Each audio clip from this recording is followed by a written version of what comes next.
Hey, this is Rob from JTLpodcast.com, and this is Dragon and Rider, and here is a dragon and here is a rider. And basically this is a 2-on-2 team versus team combat game with no communication, so let's get into how this game plays. So you're going to divide into two teams of two, and one player is going to get the 3 dragon cards and one player is going to get the 3 rider cards, and they both basically have the same thing on them. They both have the 3 types of attack. There's charge attack, range attack, and you can also dodge. The dragon player will also get the matching colour stance cards, and these are dodge, range and charge attack again. And that's how you set it up. One person's going to get these, one person's going to get those. You also get a hit point chart, and you start on 35 hit points.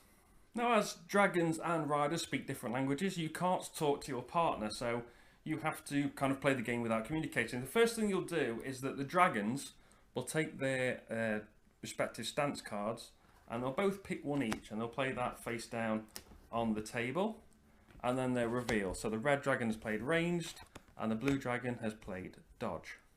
And with that information, the 2 riders will then play a card from their hand face down.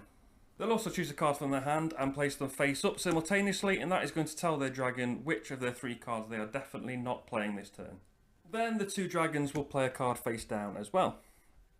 Then simultaneously the players will reveal, and you'll get to see which cards they have chosen.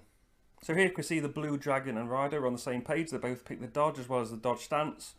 And the red team are a bit all over the place. They've picked the dodge here, and they've picked range for both of these two, for the rider and the stance.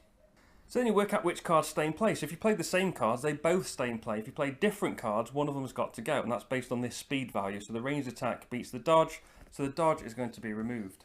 So then the results of the cards, the 2 attacks, are going to activate simultaneously.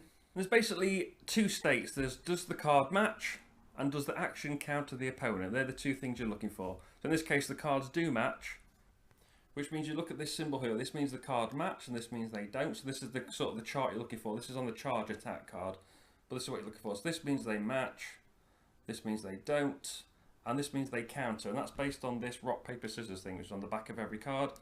And dodge counters range. So they both match, and they counter the opponent, which means you look at the bottom row, which means they gain 10 health and deal 2 damage to the opponent.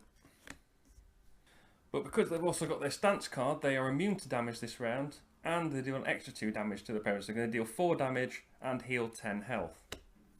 So for this ranged attack, because they didn't match, they're going for the first line here, and because they didn't counter, they're going for the first line again. So they're going to deal 2 damage, and they're not going to block any of the damage. Now they would normally, because they matched here, they would normally add their stance modifier, but because they were countered, they don't add that on. Then you move the damage down on this track, and depending which section you are on this track depends how much additional or subtracted damage you do.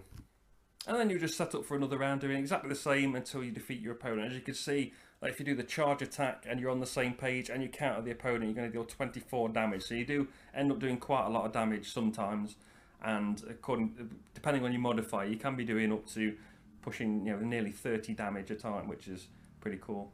And if you get your opponent to below 0, you win. So let's take a look at the positives and the negatives.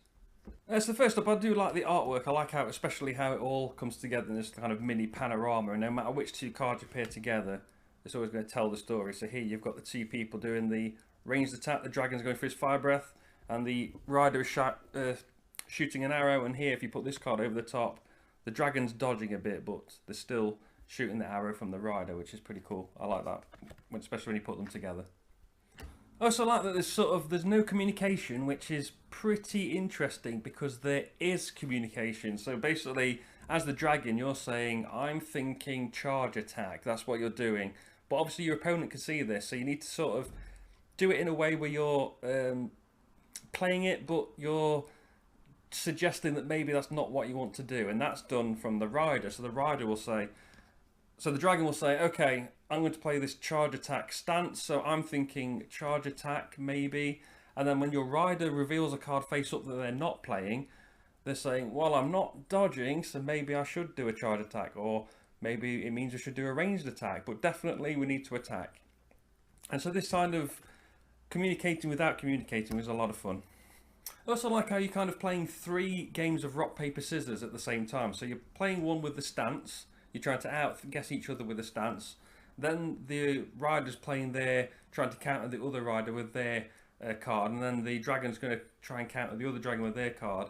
And it all comes together. If you get on the right page, which I did in my game when me and Themeless Steve won, it all came together and we were completely hammering the opponent who weren't on the same page, which was cool. And also there were some occasions where I thought they were going to heal, and they did, which meant we knew how to counter that, and we would counter that with the charge attack. So they tried to dodge and heal, but they couldn't because we hit them and countered them and dealt them even more damage. So yeah, it's pretty cool how it works like that. It's a very quick game, very easy to explain, and you are just basically doing the same thing over and over, but playing as the rider is a bit different to playing as the dragon. So there are two little mini games there to play at the same time. So that is Dragon and Rider. Please like this video if you found it useful, share it to let other people know about it, and subscribe to the channel for more Game Day First Play videos, as well as other board game related content. You can find me on Twitter at JTR Podcast, and find the blog and podcast at jtrpodcast.com. I've been Rob, aka Jester the Rogue, and I'll see you soon.